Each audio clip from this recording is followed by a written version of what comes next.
Dong Wei-cheng se lève chaque matin en espérant que ce jour apporte la pluie.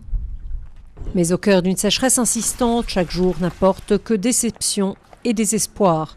Sa femme et lui transportent de l'eau de ce réservoir jusqu'à leurs champs qui n'ont quasiment pas vu une goutte de pluie depuis 6 mois. Sa famille a à peine assez d'eau pour boire, donc pense qu'il va perdre 80% de sa récolte. Si ça continue comme ça, sans pluie, je serai très inquiet. Je n'aurai plus aucun revenu. Cette sécheresse est considérée la pire depuis un siècle.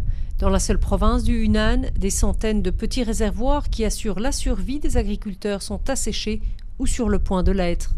Les autorités creusent des milliers de nouveaux puits, lancent des projets de détournement des cours d'eau et font livrer des stocks d'eau potable aux endroits les plus affectés.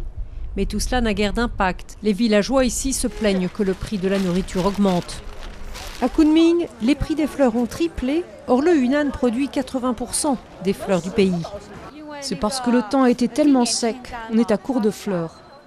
De vastes zones de culture en terrasse qui, à cette saison, devraient regorger des diverses variétés de cultures d'hiver, ressemblent à un désert. Leur terre, normalement riche, est dure comme de la pierre. Tsai Chang est fermier depuis toujours. À 64 ans, il affirme n'avoir jamais rien vu de pareil. Ma plus grosse crainte, c'est que si le climat continue à être aussi sec, l'impact sur la récolte va être sévère. Malheureusement pour Tsai Chang, les météorologistes prévoient que la pluie attende le mois de mai, voire plus tard, pour enfin tomber.